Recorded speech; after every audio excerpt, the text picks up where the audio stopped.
नमस्कार मित्रों, तरुण पंखुड़ी न्यूज़ में आपका स्वागत है। खबर कौशाम्बी जनपद से।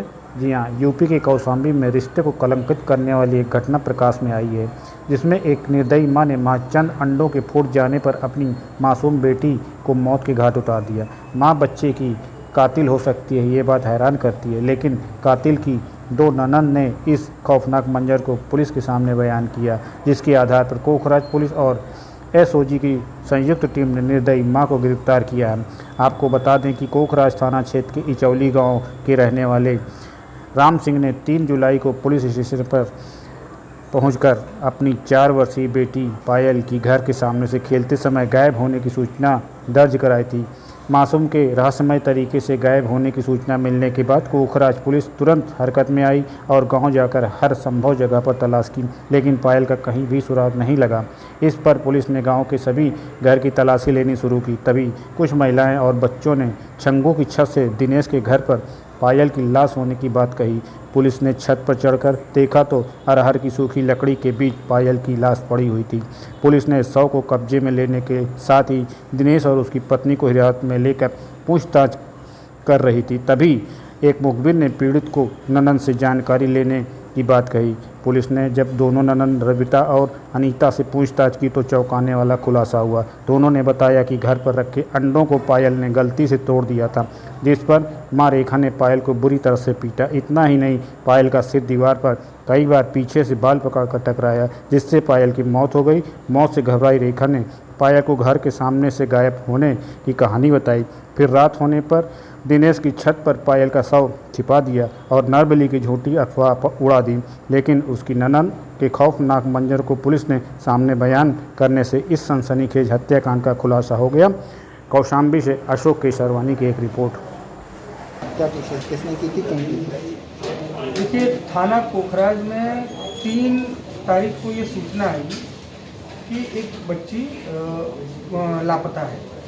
ये सूचना 6 बजे की थी शाम में कि बच्ची 6 बजे से लापता है, परंतु जो परिवारजन हैं ये लोग थाने पर अगले दिन 4 तारीख को सुबह में आए, लगभग 11 बजे। जैसे ही ये सूचना मिली, हमारे तत्काल सारे ऑफिसर्स, हमारे थाना प्रभारी, मैं स्वयं, हमारे सीओ साहब, सब लोग मौके पे पहुंचे। हम लोगों ने व्यापक सर्च अभियान चलाया और उसके बाद जब हम लोगों ने एक एक करके घरों की तलाशी लेनी शुरू की, तो उस दौरान एक व्यक्ति है जो 2-3 घर छोड़ के उसका घर था, मृतका के 2-3 घर छोड़ के उसका घर था, उसके छत पे डेड बॉडी मिली, अरहर की लकड़ियों में दबी हुई डेड बॉडी मिली। शुरू में लोगों को यही सस्पिशन हुआ कि वो व्यक्ति दिनेश ही है जिसने हत्या करके इस घटना को अंजाम दिया है।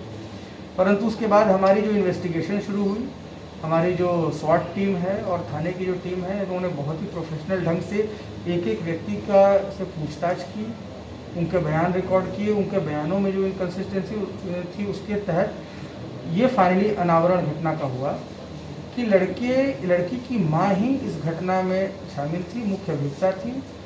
उसने इस बात से गुस्सा होकर कि उस छोटी बच्ची ने अंडे फोड़ दिए थे, उसने उसका सर दीवार में 3-4 बार लगाया, जिससे कि उसके सर में अंदरूनी चोट आई और वो मौके पर ही मर गई।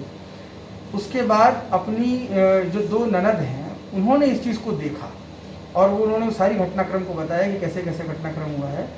उसमें उन्होंने ये बताया कि जो महिला है, उसके बाद उसने बेड के नीचे उसकी लाश को छिपा दिया। उसी दौरान पूरे परिवार वाले जो बाकी लोग हैं, गांव के लोग हैं, और वो लोग सर्च कर रहे थे। अगले दिन पुलिस भी सर्च कर रही थी। उन्होंने इस महिला ने हमारे सामने भी आके गलत बयान दिया। उसके बाद इसने मौका पाके रात्रि में जब सभी लोग खोज के आके सो गए घर में, तो इसने छत पे जाके, चूँकि सभी के छत कनेक्टेड हैं, उसने दिनेश के छत पे जाके अरहर की लकड़ी वहाँ रखी थी, उसके नीचे उसकी बॉडी को छिपा दिया। और एक पूर्व प्रायोजित कार्यक्रम के तहत जब पुलिस उनके घर में घुसने लगी, तो ये चिल्लाना शुरू कर दिया। जब इनको लगा कि बॉडी पुलिस वहाँ से रिट्रीव कर लेगी, जब पुलिस को मिल जाएगी तो ये फंस जाएंगे, तो इसलिए उन्होंने पहले से ही चिल्लाना शुरू कर दिया ताकि शक जो है बिल्कुल दिनेश पे जाए। परंतु दिनेश इसमें अभियुक्त नहीं है। अभियुक्त इनकी जो माँ है वही है, उन्होंने घटना को अंजाम दिया है और इस घटना का हम लोगों ने सफल अनावरण किया, जिसके लिए हम अपनी टीम को इनका प्रशंसा करते और